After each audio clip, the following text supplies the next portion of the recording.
Hi, this is Dr. Amit from Rudraksh Physiotherapy Clinic. Today I want to discuss about ACL rehabilitation. हमारे knee joint में एक बहुत ही important ligament होता है जिसका नाम है एंटीरियर क्रूशिएट लिगामेंट। कई बार जो एथलीट्स होते हैं जो कि सॉकर प्लेयर्स हैं या फिर बैडमिंटन प्लेयर्स हैं या फिर लॉन टेनिस प्लेयर्स हैं, इन लोगों का एसीएल डैमेज हो जाता है जिसकी वजह से इनको सर्जरी तक जाना पड़ जाता है। आजकल हम बहुत ज्यादा केसेस एसीएल के देख रहे हैं, तो आपके लोगों की रिपीटेड रिक्वेस्ट भी थी कि रिगार्डिंग एसीएल आप एक वीडियो बनाएं। एंटीरियर क्रूशिएट लिगामेंट अगर आपका इंजर हो गया है और उसके बाद सर्जन ने टेंडन की ग्राफ्टिंग एसीएल को जोड़ने के लिए की है। टेंडन हम 2-3 जगह से ले सकते हैं, वो चॉइस है सर्जन की। हैमस्ट्रिंग के टेंडन का ग्राफ्ट भी एसीएल में लग सकता है, पेरोनियस लॉन्गस का भी लग सकता है, पेटेलर टेंडन का भी लग सकता है। It depends upon the choice of the surgeon. अगर एसीएल को सर्जरी के बाद जो मर्जी टेंडन रिहैब हुआ है, टेंडन से रिप्लेसमेंट किया हुआ है, टेंडन रिकंस्ट्रक्शन सर्जरी हो रखी है, उसके बाद एसीएल हमारे को कैसे ध्यान में रखना है कि हम एसीएल का रिहैबिलिटेशन के वक्त क्या क्या इंपॉर्टेंट चीजें हैं जो हमारे को दिमाग में रखनी है व्हाइल डूइंग द एक्सरसाइजेस। सबसे पहले मैं आपसे ये डिस्कस करना चाहता हूं कि अगर हमने एसीएल को आफ्टर द सर्जरी वीक छोड़ दिया तो नी जॉइंट ऑस्टियोआर्थराइटिस के चांसेस बहुत ज्यादा बढ़ जाएंगे लेटर इन द लाइफ। वो नहीं होना चाहिए, इसलिए एसीएल रिहैब बहुत ज्यादा इंपॉर्टेंट हो जाता है। Now coming over to anterior cruciate ligament, पहले मैं आपसे बात करना चाहता हूं कि ये लिगामेंट होता कैसा है। अगर आप देखें, ये थाई बोन है हमारी ऊपर की फीमर और ये नीचे की बोन है टिबिया। यहाँ पे देखिए ये एसीएल लिगामेंट मैंने यहाँ पे ड्रॉ किया हुआ है जिसके अंदर 2 बैंड्स होते हैं। एसीएल के अंदर 2 बैंड्स होते हैं।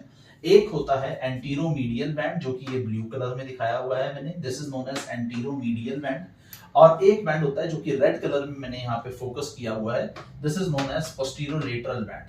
अब डिपेंड करता है कि जब एसीएल की इंजरी हुई क्या ये दोनों बैंड्स टूटे हैं, तो हमारे को दोनों को स्ट्रेंथन करना है, या फिर दोनों में टेंडन ग्राफ्टिंग हुई होगी, इसका मतलब अगर दोनों ही इंजर हुए हैं, या फिर सिर्फ एंटीरोमीडियल बैंड की इंजरी हुई है, या फिर सिर्फ पोस्टीरोलेटरल बैंड की इंजरी हुई है। All these things should be kept in mind. तो हमारे को कैसे पता चलता है, लेमैन टर्म्स में हमें पता चल सकता है कि एंटीरोमीडियल बैंड इंजर्ड है या फिर पोस्टीरोलेटरल बैंड है। हर दोनों ही बैंड्स की mechanism of injury is different. जब हमारा एंटीरोमीडियल बैंड इंजर होता है तो हमारे को जो एथलीट है वो ये कहता है कि मैं खेल रहा था और मेरा नी जॉइंट ऐसे फ्लेक्स हुआ और ऐसे मुड़ गया। तो यानी कि नी जॉइंट जब फ्लेक्स हुआ और नीचे वाली टांग मुड़ गई, तब एसीएल में अगर आवाज आती है, टक करके क्लंक का साउंड सुनाई देता है, दैट मींस कि एंटीरोमीडियल बैंड की इंजरी हुई है। बट कई बार इस तरह से एसीएल नहीं टूटता है, पोस्टीरोलेटरल बैंड में इंजरी हो जाती है। पोस्टीरोलेटरल बैंड हमारा कैसे टूटता है, नी जॉइंट जो है वो ऐसे इस तरह से हाइपर एक्सटेंशन में चले जाता है और यहां से फोर्स जो है वो बाहर की तरफ को लगती है, अंदर की तरफ को जाती है। ये टिबिया जो है हमारी, इसको ऐसे इस तरफ को फोर्स लगती है। तो कई बार आप सीढ़ियां उतर रहे हैं और इमीडिएटली आपका नी जॉइंट ऐसे हाइपर एक्सटेंशन में चला गया और अंदर को मुड़ गया, ऐसे हाइपर एक्सटेंशन में ही ये फोर्स अंदर को लगी, तो आपका पोस्टीरोलेटरल बैंड की इंजरी हो जाएगी। मैकेनिज्म ऑफ इंजरी ही हमें बता देती है विदाउट एन एमआरआई कि पेशेंट का कौन सा बैंड टूटा होगा, ज्यादा इंजर्ड हुआ होगा, एंटीरोमीडियल बैंड इंजरी है या फिर पोस्टीरोलेटरल बैंड इंजरी है। अब इंपॉर्टेंट क्यों है, मैं इन बैंड्स के बारे में आपसे क्यों बात कर रहा हूं, क्योंकि अगर एंटीरोमीडियल बैंड की इंजरी है तो एक्सरसाइजेस स्पेसिफिकली हमने एंटीरोमीडियल बैंड को स्ट्रेंथन करने के लिए करनी पड़ेगी। अगर पोस्टीरोलेटरल बैंड की इंजरी है तो हमें एक्सरसाइजेस पोस्टीरोलेटरल बैंड को रिहैबिलिटेट करते हुए फोकस उसके ऊपर करना पड़ेगा। अगर दोनों की है तो दोनों पे फोकस करेंगे, तो दोनों का रिहैबिलिटेशन डिफर हो जाता है। फिजियोथेरेपी के मायने थोड़े से डिफरेंट हो जाते हैं, क्योंकि एक जो है वो नी फ्लेक्शन पे टूटा है और एक जो है वो नी की हाइपर एक्सटेंशन में टूटा है। तो ये दोनों जो बैंड्स हैं, यहाँ पे मैंने लिखा भी है एंटीरोमीडियल बैंड, ये तब कब इंजर होता है जब ट्रॉमा होता है फ्लेक्स्ड नी पे विद टिबिया की रोटेशन, नी मुड़ा हुआ है और टिबिया रोटेट कर गई नाइदर डायरेक्शन। और पोस्टीरोलेटरल बैंड ये हाइपर एक्सटेंशन में इंजर होता है जब टिबिया को फोर्स ऐसे नी हाइपर एक्सटेंशन में गया और टिबिया की फोर्स अंदर को लग रही है। सबसे इंपॉर्टेंट क्या है कि इन दोनों बैंड्स को हमने टेंसाइल लोडिंग अच्छी तरह से होनी चाहिए। यहां पे मैंने ग्रीन में मार्क किया हुआ है tensile loading, this is very important. अगर हमने इन दोनों लिगामेंट्स को, जो भी इंजर्ड है, उसकी प्रॉपरली टेंसाइल लोडिंग नहीं की तो लिगामेंट वीक रह जाएगा। तो major goal of physiotherapy is to strengthen the any band which is injured. It should be extensively loaded in a tensile manner so that your knee becomes or rehabilitates in a good way, ताकि further आपको life में कोई injuries ना हो। ये तो थी about the structure of ACL। अब ACL का फंक्शन क्या होता है? ACL का फंक्शन होता है कि नीचे वाली बोन जो है टिबिया, उसको आगे जाने से रोकना। जैसे ये टिबिया आगे चली जाती है तो ACL को इंजरी हो सकती है। सो इस टिबिया की एंटीरियर डिस्प्लेसमेंट को रोकना ही ACL का मेजर फंक्शन है। So the major function is to prevent anterior translation of tibia. सो ये तो है मेजर फंक्शन टिबिया का, बट ये ही फंक्शन काफी लोगों को पता होता है। दूसरा एक और फंक्शन होता है जो काफी चीजों से हमारे को, काफी लोगों को या काफी मेडिकल प्रोफेशनल्स को भी थोड़ा बहुत कई बार हम उस एस्पेक्ट को भूल जाते हैं कि हाँ, हमारे को ACL का एक फंक्शन और हमेशा याद रखना चाहिए कि ये टिबिया की इंटरनल रोटेशन भी करता है। ये जो टिबिया है इसकी इंटरनल रोटेशन को भी रोकता है। एक तो इस टिबिया को आगे जाने से रोकता है और टिबिया का इंटरनल रोटेशन भी ACL रोकता है। सो अब हम देखते हैं कि हमने इसका रिहेबिलिटेशन कैसे करना है। दो चीजें हमारे को बिल्कुल क्लियर हैं, एनाटॉमी और फंक्शन इसका क्या है, दोनों बैंड्स के बारे में हमारे को अच्छी तरह से पता चल गया है। अब लेटेस्ट रिसर्चेस क्या कहती हैं? लेटेस्ट रिसर्चेस ये कहती हैं कि जब आप ACL को रिहेबिलिटेट कर रहे हैं तो जो साइंटिस्ट हैं, जैसे कि एक वर्गिस और गिलक्रिस्ट साइंटिस्ट हैं, उन्होंने कहा कि जल्दी से जल्दी ACL को रीवेस्कुलराइजेशन और लिगामेंटाइजेशन पे डाल देना चाहिए। यानी कि ब्लड सप्लाई, जो ग्राफ्ट लगा हुआ है ACL को जोड़ने के लिए, हैमस्ट्रिंग टेंडन का ग्राफ्ट फॉर एग्जांपल, अगर सर्जन ने लगाया हुआ है तो उस टेंडन की रीवेस्कुलराइजेशन, ब्लड सप्लाई काफी इंक्रीज रहे, उसको न्यूट्रिशन मिले और उसकी लिगामेंटाइजेशन हो सके। लिगामेंटाइजेशन, टेंडन लगाया है, टूटा लिगामेंट है, लगाया हमने टेंडन है, तो वो टेंडन लिगामेंट की तरह बिहेव करे, तो दैट इज नोन एज लिगामेंटाइजेशन। तो उसके ऊपर हमारे को बहुत ज्यादा फोकस करना चाहिए, that is the main principle. जबकि दूसरे साइंटिस्ट हैं फ्लेमिंगो, उन्होंने 2005 में ये कहा था कि अगर आपने ACL को प्रॉपरली लोड नहीं किया या स्ट्रेस नहीं दिया तो उसकी स्ट्रेंथ हमेशा के लिए पुअर क्वालिटी की रह जाएगी, जिसकी वजह से लेटर इन लाइफ पेशेंट को अर्ली ऑस्टियोआर्थराइटिस का सामना करना पड़ सकता है। थर्ड, एक साइंटिस्ट जो कि इंपॉर्टेंट है बहुत, एमियल एंड रॉक्स, इन्होंने कहा था कि अगर जब हम टेंडन का ग्राफ्ट सर्जन डालता है उस समय टेंडन जो है 70% मोर स्ट्रॉन्गर होता है ACL as compared to initially जब वो टूटा नहीं था। पर उसके बाद उस टेंडन की स्ट्रेंथ धीरे धीरे विद टाइम डिक्रीज होने लग जाती है।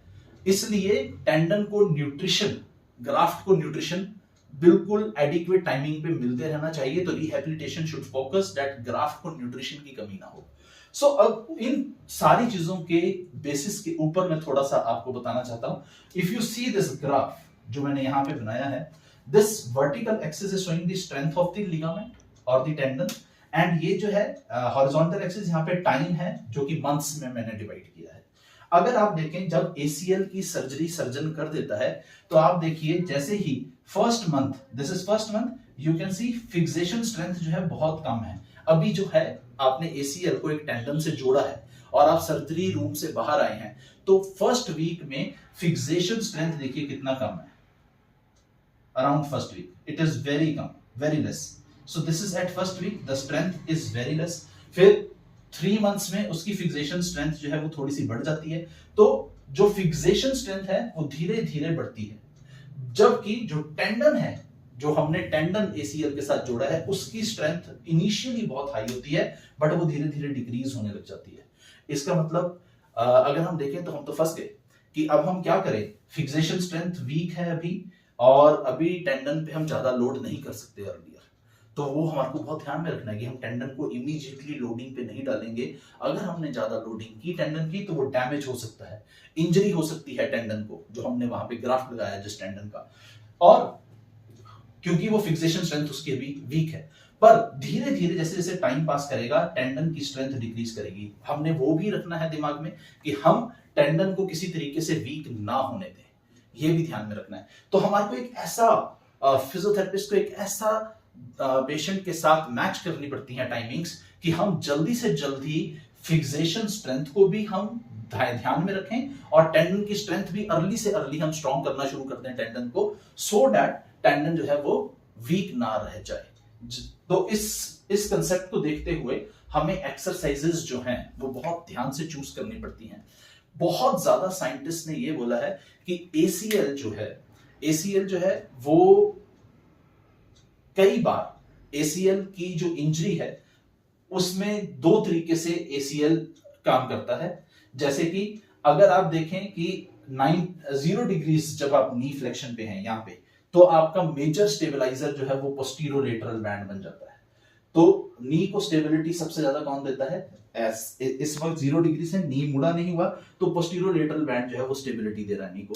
जबकि अगर आप नी को 90 डिग्री पे मोड़ दें तो लिगामेंट को कौन सा बैंड ज्यादा स्टेबलाइज कर रहा है? दैट इज एंटीरोमीडियल बैंड स्टेबलाइज कर रहा है। तो हमारे को ये ध्यान में रखना है कि कौन सा बैंड कब स्टेबिलिटी प्रोवाइड कर रहा है नी को। 0 डिग्री पे पोस्टीरोलेटरल बैंड स्टेबिलिटी प्रोवाइड कर रहा है, 90 डिग्री पे एंटीरोमीडियल बैंड स्टेबिलिटी प्रोवाइड कर रहा है। जैसे जैसे नी मुड़ता जाएगा ज्यादा तो एंटीरोमीडियल बैंड जो है वो ज्यादा फंक्शन टेक ओवर करने लग जाता है। तो ये चीज हमारे को बहुत ध्यान रखनी चाहिए। एक बहुत कॉमन प्रिवेलेंट मिथ है कि एसीएल रिहैबिलिटेशन में इमीडिएटली क्वाड्रिसेप्स एक्सरसाइज करें। नो, आप क्वाड्रिसेप्स एक्सरसाइज नहीं करेंगे, क्योंकि quadriceps 20 to 60 degrees of knee flexion की रेंज में अगर आप क्वाड्रिसेप्स को एंगेज कर रहे हैं तो एसीएल स्ट्रेन बहुत ज्यादा बढ़ जाता है। मैं आपको बताता हूं कि हम कॉमन मिस्टेक क्या करते हैं जब हम एसीएल इंजरी, एसीएल रिहैब में हम पेशेंट को आफ्टर 15 डेज जब स्टिचेस कट कर हो जाते हैं, हम इस तरह की एक्सरसाइज कराते हैं कि आप ये वाली एक्सरसाइज कीजिए। नो, जब आप ऐसा कर रहे हैं, ये आपका 90 डिग्रीज ऑफ नी फ्लेक्शन है, यहां पे आप पहुंच गए 60 पे। नाउ 60 से लेके 20 डिग्रीज पे एसीएल बहुत ज्यादा स्ट्रेन हो रहा है, क्वाड्रिसेप्स काम कर रही है ज्यादा, वो एसीएल को स्ट्रेन कर रही है। तब हम एसीएल की एक्टिविटी को स्ट्रेन नहीं होने देंगे, because it is very early कि आप क्वाड्रिसेप्स ये वाली एंगेज करें क्वाड्रिसेप्स की एक्सरसाइज को। तो एसीएल को हमने स्ट्रेन नहीं करना है, जबकि उल्टा होना चाहिए, हमारे को हैमस्ट्रिंग के ऊपर ज्यादा फोकस करना चाहिए और एक्सरसाइज करनी चाहिए, क्योंकि हैमस्ट्रिंग जो है वो सपोर्ट करती है एसीएल को। Hamstring is the synergistic muscle which helps the ACL in its recovery. तो hamstring strengthening should be started earlier than the quadriceps. हम quadriceps को भी engage करेंगे, but टाइमिंग बहुत इंपॉर्टेंट है कि किस वक्त हमने क्या चीज ट्रेन करनी है। ये फिजियोथेरेपिस्ट का बहुत इंपॉर्टेंट डिसीजन होता है कि आप क्वाड्रिसेप्स को कब एंगेज करना चाहते हैं, हैमस्ट्रिंग्स को कब एंगेज करना चाहते हैं, ग्लूट्स की मसल्स को कब एंगेज करना चाहते हैं जिन पेशेंट्स की एसीएल सर्जरी हो चुकी है। ये मैटर इसलिए भी इंपॉर्टेंट होता है कि सर्जन ने टेंडन का ग्राफ्ट कौन सा लगाया है, कौन सा बैंड अभी इंजर्ड था ज्यादा, दोनों बैंड्स इंजर्ड थे, या कौन सा बैंड एंटीरोमीडियल बैंड पोस्टीरोलेटरल बैंड था इंजर्ड। तो उसके बेसिस पे भी हम डिसाइड करते हैं कि which exercises we should focus on और अभी हमने कौन सी एक्सरसाइज को छोड़ देना। बट क्वाड्रिसेप्स को early engagement in ACL rehab, quadriceps को हमने बिल्कुल भी यूज नहीं करना है। एंड आफ्टर दैट जो सबसे ज्यादा डिबेटिंग इशू है जो रहा है एसीएल रिहैबिलिटेशन में, कि हमें ओपन चेन काइनेमैटिक एक्सरसाइजेस का सपोर्ट करना चाहिए या क्लोज्ड चेन काइनेमैटिक एक्सरसाइजेस करने चाहिए। मैं आपको बता देता हूं, क्लोज्ड चेन काइनेमैटिक एक्सरसाइजेस होती हैं जैसे कि ये स्क्वाट्स, जब मेरा फीट भी ग्राउंड में है, नीज भी और हिप भी, जब मेरा I am touching the floor and then I am doing the exercise. Now knee is flexing, है ना, तो ये वाला एक नी की एक्सरसाइज है। एंड यही नी फ्लेक्शन हम ऐसे भी कर सकते हैं, this is open chain kinematic exercise. जब आपकी एक लेग जो है वो फ्री है, दिस इज ओपन चेन। जब आप बेड पे लेट के एक्सरसाइजेस करते हैं, this is open chain kinematic exercises. But open chain kinematic exercises की जो लेटेस्ट रिसर्चेस और 10 to 15 इयर्स की जो रिसर्चेस हैं, वो यही कहती हैं कि ओपन चेन काइनेमैटिक एक्सरसाइजेस जो हैं वो एसीएल को ज्यादा फेवर में है कि वो स्ट्रेन करती हैं। इसलिए हमारे को क्लोज्ड चेन काइनेमैटिक एक्सरसाइजेस पे जाना चाहिए, क्योंकि वो मिनिमली स्ट्रेस करती है एसीएल को, एसीएल के ऊपर ज्यादा लोड नहीं डालती है। पर धीरे धीरे हम बीच में ओपन चेन काइनेमेटिक एक्सरसाइजेस को भी एंगेज कर सकते हैं जब हमारे को लगे, जब एक फिजियोथेरेपिस्ट को लगे कि अब एसीएल की जो फिक्सेशन स्ट्रेंथ है वो स्ट्रांग हो चुकी है, अब हम टेंडन को अच्छी तरह से लोड कर सकते हैं। So all the thing that matters is about the fixation strength of the ACL after surgery, और हमें किस टाइमिंग पे टेंडन को, अब हमें टेंडन पे फोकस करना है कि हम टेंडन की स्ट्रेंथ को ज्यादा से ज्यादा बढ़ाएं। Now coming to the last part, एक चीज मैंने आपको बता दी है कि hamstrings is more important than quadriceps, और early engagement of the quadriceps activity नहीं करेंगे हम एसीएल रिकवरी में। अब क्लोज चेन और ओपन चेन काइनेमेटिक में we will choose close chain kinematic exercises. Close chain kinematic exercises एक ये होती है स्क्वाट्स, ये कर सकते हैं आप, ऐसे लंजेस कर सकते हैं, ये क्लोज चेन काइनेमेटिक एक्सरसाइज है। वन लेग स्क्वाट्स कर सकते हैं ऐसे, this is again a close chain kinematic exercises. जो लेट के आप लेग रेजेस करेंगे that is open chain kinematic exercises. Now अब हमें चूज करना है, अगर मेरा पोस्टीरोलेटरल बैंड इंजर हुआ है तो मुझे कौन सी एक्सरसाइज पे फोकस करनी है, और अगर एंटीरोमीडियल बैंड की इंजरी हुई है तो मुझे कौन सी एक्सरसाइज पे फोकस करना है। दोनों की मैकेनिज्म ऑफ इंजरी डिफरेंट है एंड दोनों बैंड्स का फंक्शन डिफरेंट है। अगर हमारा पोस्टीरोलेटरल बैंड इंजर हुआ है जो कि नी की हाइपर एक्सटेंशन में, ऐसे ये नी हाइपर एक्सटेंशन में और टिबिया जब अंदर को रोटेट करती है इस तरह से इंजरी होती है, तो हमें सबसे पहले टेंसाइल लोडिंग करनी है पोस्टीरोलेटरल बैंड की। So the most important thing is tensile loading of posterolateral band if the prominent band injured in the ACL is posterolateral. So हम कैसे करेंगे, इसके दो मेथड्स हैं। आपने ऐसे रखा, वॉल स्क्वाट्स कर सकते हैं, यहां पे आपने ऐसे फिक्स किया एंड सिंगल लेग स्क्वाट्स कर सकते हैं, थोड़ा सा वॉल का आपने सपोर्ट ले लिया एंड इस नी में, ये दिस इज द इंजर्ड नी और द ऑपरेटिव नी जहां पे एसीएल का सर्जरी हुई है, एंड एक लेग को आगे किया and then go for just 15 to 20 degrees of knee flexion. इतना ही जाना है, ज्यादा नहीं जाना है, नी को ज्यादा बेंड नहीं करेंगे। Now this is the strengthening of the posterolateral band of the ACL. तो हम एक तो ये मेथड है जिससे हम पोस्टीरोलेटरल बैंड ऑफ एसीएल को स्ट्रेंथन कर सकते हैं, या फिर हम इस तरह से भी कर सकते हैं। आप आगे मत लीजिए लेग को, just this 15 to 20 degrees, leg को ऐसे भी रख सकते हैं, 15 to 20 degrees of knee flexion and then extension, थोड़ा सा फ्लेक्स किया नी एंड देन एक्सटेंशन। इस तरह से पोस्टीरोलेटरल बैंड जो है उस पे टेंसाइल लोडिंग बहुत ज्यादा हो रही है और वो स्ट्रेंथन हो रहा है। सेकंड मेथड है पोस्टीरोलेटरल बैंड को स्ट्रेंथन करने का। एक आपने थेरा बैंड लिया एंड इस थेरा बैंड से आपने आगे को नीज इन एक्सटेंशन और हिप फ्लेक्सर्स काम कर रहे हैं और आपने 10 सेकंड होल्ड किया, 10 सेकंड होल्ड किया एंड कम बैक। ये आपने 10 to 15 रेपिटेशंस की, तो इससे भी पोस्टीरोलेटरल बैंड स्ट्रेंथन होगा। आप ऐसे कर देंगे पांव को, अब अबडक्टर्स की स्ट्रेंथनिंग है and knees in extension and abductors की स्ट्रेंथनिंग हो रही है, इससे भी पोस्टीरोलेटरल बैंड की स्टेबिलिटी बढ़ रही है। हम इस तरह से भी कर सकते हैं एंड अंदर से भी हम अडक्टर्स की भी स्ट्रेंथन कर सकते हैं। This is the third form and like this. Now my posterolateral band is getting strengthened. तो इस तरह से हम तीनों डायरेक्शंस में पोस्टीरोलेटरल बैंड की स्ट्रेंथनिंग कर सकते हैं। एक और मेथड है, आपने ऐसे किया और इसको एक्सटेंशन पे लेके नी को, knees in extension and hip की एक्टिविटी को एंगेज किया पीछे। Now hip muscles and hamstrings are working more. So इस तरह से किया, now knees in hyper extension. अब नी पूरा हाइपर एक्सटेंशन में बहुत इंपॉर्टेंट एक्टिविटी है, इस एक्टिविटी से भी पोस्टीरोलेटरल बैंड की स्ट्रेंथनिंग हम अचीव कर सकते हैं। नाउ ये तो दो मेथड्स थे जिससे हम पोस्टीरोलेटरल बैंड को स्ट्रेंथन कर सकते हैं। अगर पेशेंट का एंटीरोमीडियल बैंड इंजर हुआ है तो हम कैसे स्ट्रेंथन करेंगे, ये क्लोज चेन काइनेमेटिक एक्सरसाइज है, तो these are very good exercises. Open chain पे तो हम आ ही नहीं रहे, पहले हमने फोकस ही क्लोज्ड चेन काइनेमेटिक एक्सरसाइजेस पे करना है, क्योंकि closed chain kinematic exercises sensory and proprioceptive feedback ज्यादा देती हैं। They give minimal stress to the ACL and hamstrings ज्यादा एंगेज होनी चाहिए than quadriceps even in closed chain kinematic exercises. So basic यही हमारे को टिप्स याद रखने हैं कि क्लोज चेन काइनेमेटिक एक्सरसाइज पे हम जल्दी पेशेंट को लोड कर सकते हैं, धीरे धीरे हम ओपन चेन काइनेमेटिक एक्सरसाइज पे आ सकते हैं। नाउ कमिंग टू एंटीरोमीडियल बैंड को हम कैसे स्ट्रेंथन करेंगे। एंटीरोमीडियल बैंड में हम लंजेस कर सकते हैं ऐसे 90 डिग्रीज पे, देखिए यहाँ पे पूरा ये नी एक्सटेंशन पे है, ये वाला एसीएल जो है वो इंजर्ड है, एंड दिस इज इट। अब इस समय एंटीरोमीडियल बैंड जो है वो टेंसाइल लोडिंग पे है, और थोड़ा सा फुट को अगर आप ऐसे इवर्ट कर देंगे, इस तरह से भी लोडिंग कर देंगे, थोड़ा सा इन्वर्ट कर देंगे, इस तरह से भी लोडिंग कर देंगे, तो फुट को इवर्ट करके भी, फुट को अंदर की तरफ घुमा के भी आपने लंजेस करने हैं, जिससे कि एंटीरोमीडियल बैंड की स्ट्रेंथनिंग होगी और टेंसाइल लोडिंग पे वो एंगेज हो जाएगा बहुत ज्यादा। ये फर्स्ट एक्सरसाइज है। सेकंड एक्सरसाइज है एंटीरोमीडियल बैंड को स्ट्रेंथन करने के लिए squats, deep squats. Now knee is flexed and deep squats.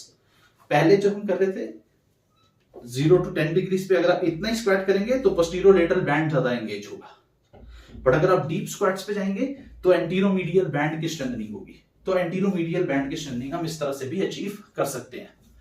Third thing, हमारे को हमेशा ये याद रखना चाहिए कि नी की रेंज अगर पेशेंट की नहीं बढ़ रही है तो हमारे को कहीं ना कहीं लिगामेंट्स की टेंसाइल लोडिंग अच्छी तरह से नहीं हो रही है। या तो ये कारण हो रहा है, ये कारण है कि हम 120 to 135 degrees of knee flexion range attain नहीं कर पा रहे हैं। दूसरा कारण हो सकता है कि काफ मसल टाइटनेस हो गई है। सो काफ के स्ट्रेचेस बहुत इंपॉर्टेंट है। Suppose this is your injured leg, तो काफ को हम कैसे स्ट्रेच करेंगे? यहां पे आपने, this is your injured leg, यहां पे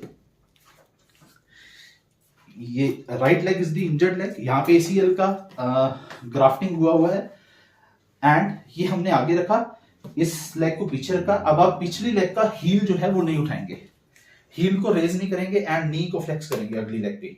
ये इंजर्ड लेग है या ऑपरेटिव लेग है जिसमें एसीएल की सर्जरी हुई है। नाउ ये नी को आगे बढ़ाया एंड आई एम नॉट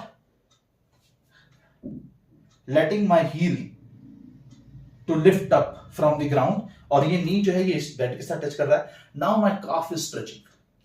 जो इंजर्ड नी है उसमें मेरी काफ, या ऑपरेटिव नी है उसमें मेरी काफ को पूरा स्ट्रेच आ रहा है। Now this calf stretching is very important. ये काफ को स्ट्रेच करेंगे, 20 सेकंड्स का ये स्ट्रेच मेंटेन करेंगे और फिर छोड़ देंगे। ऐसे 10 to 15 टाइम्स हम इस स्ट्रेच को रिपीट करेंगे, जिससे नी फ्लेक्शन की रेंज बढ़ जाएगी। थोड़ा सा जब समय हो जाता है 2 to 3 वीक्स या 3 to 4 weeks, you can go for cycling activities in ACL injuries. उस साइकिलिंग एक्टिविटी से रेंज ऑफ नी भी इंक्रीज हो जाएगा, नी की रेंज बढ़ जाएगी और स्टिफनेस जो है नी की कम हो जाएगी। लास्ट इंपॉर्टेंट एक्सरसाइज, जब आप 120 डिग्रीज ऑफ नी रेंज तक पहुंच चुके हैं, पर 135 तक नी की टोटल रेंज है 0 to 135, पर 135 नी रेंज नहीं आ रही है, then you do this. Patient जो है वो ऐसे रहेगा। सपोज अभी 120 डिग्रीज ऑफ नी है, यहां पे हिप नहीं टच कर पा रहा है, यानी 135 तक नहीं पहुंच पा रहे हैं, तो धीरे धीरे वो, ये नी पूरा ओपन हो चुका है, एसीएल पूरा स्ट्रेच्ड है, धीरे धीरे वो हिप को नीचे लेके जाएगा, and day by day he will practise this and your hip should touch with the heel. ये exercise, this exercise will be the last exercise to open the knee joint completely and put the ligament both the bands into tensile loading. अब इस समय ligament दोनों, इधर से भी, femur की तरफ से भी और टिबिया की तरफ से भी टेंसाइल लोडिंग हो रही है, और इस समय मेरा हिप जो है वो टच कर रहा है इसके साथ। नाउ दैट इज इट कि यहां पे आपकी 135 डिग्रीज ऑफ नी की रेंज अटेन होगी है। इसके बाद बीच में इंपॉर्टेंट है फिजियोथेरेपी की डिस्क्रिप्शन के ऊपर कि वो कब क्लोज चेन काइनेमैटिक एक्सरसाइज को चूज करना चाहता है, कब वो ओपन चेन काइनेमैटिक एक्सरसाइज को चूज करना चाहता है। But open chain kinematic exercises भी इंपॉर्टेंट हैं क्योंकि वो नी की स्टिफनेस को कम करेंगी काफी ज्यादा। सो हमें सबसे ज्यादा इंपॉर्टेंट क्या है, एंटीरोमीडियल बैंड की टेंसाइल लोडिंग कैसे करेंगे हम ओपन चेन काइनेमैटिक एक्सरसाइजेस में। Now I am telling you anteromedial band open chain exercises. So हमने यहां पे नी को फ्लेक्स किया, इस एंकल पे मैंने 5 kgs का वेट अटेन कर दिया है, या 2 kgs, 3 kgs, 4 kgs का वेट एंकल के पास रख दिया, रैप कर दिया, वेट कफ्स लगा दिए, एंड देन इसी पोजीशन पे आई am doing this hip extension.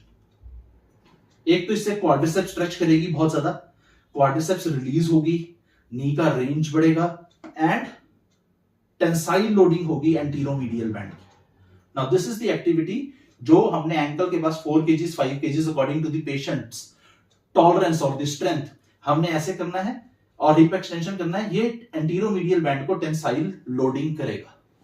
Then अगर आपने हैमस्ट्रिंग्स और क्वाड्रिसेप्स की को कॉन्ट्रैक्शन करवानी है तो ये दो एक्सरसाइज भी कर सकते हैं। यहाँ पे 2, 3 और 4 kgs का वेट लगा के सिंगल लेग रेजेस, इस समय क्वाड्रिसेप्स एंगेज कर रही है काफी ज्यादा, हैमस्ट्रिंग्स काफी कम एंगेज होती है, बट ये अर्लियर इतना जरूरी नहीं है कि आप शुरू करें, बट नी की स्टिफनेस इन एक्सरसाइज से काफी कम होती है और स्टेबिलिटी बढ़ती है। So this is it.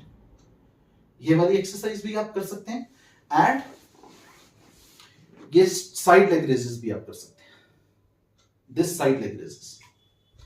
So these two exercises, these are open chain kinematic exercises. इनको आप एंगेज कर सकते हैं जिससे कि नी की स्टेबिलिटी को भी फर्क आएगा और नी की स्टिफनेस भी कम होगी और नी स्टेबलाइज ज्यादा होगा। वन मोर एक्सरसाइज, वो भी डिपेंड करता है कौन सा बैंड इंजर्ड है, किस वक्त फिजियोथेरेपिस्ट ने शुरू करनी है। क्लोज चेन काइनेमेटिक एक्सरसाइज है, नी की कोर स्ट्रेंथ को बहुत ज्यादा बढ़ा देती है। If this is the knee that is operative knee, जिसमें एसीएल की सर्जरी हुई है, तो हम ऐसे करेंगे pelvic bridging. This exercise is known as pelvic bridging. ऐसे करेंगे एंड इस लेग पे रहेंगे, this is the operative knee, और दूसरी लेग को रेस कर देंगे। Now this is putting again the anteromedial band into tensile loading.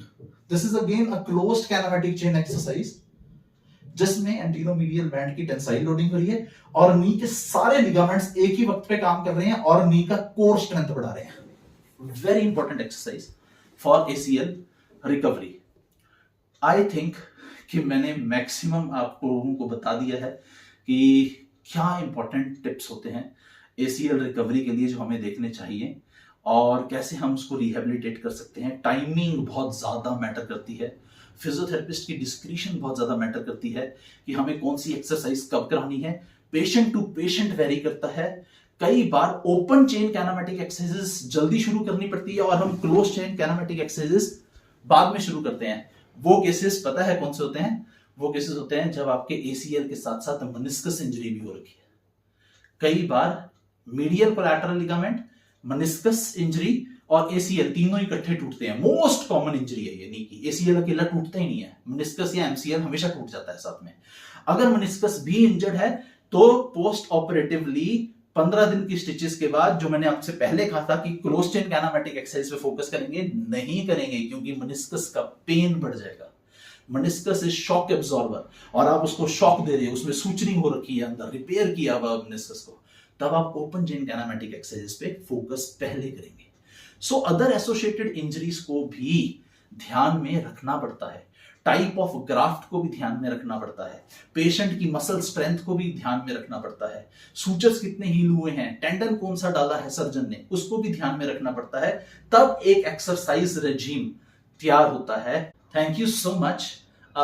You can ask me and comment section में आप मेरे से कुछ भी पूछ सकते हैं regarding the ACL injury, recovery उसकी कैसे करनी है। कुछ लोगों की एसीएल इंजरी अगर हो गया है और अभी रिहेबिलिटेशन फेज में है, you can ask me, you can contact me, I will definitely help.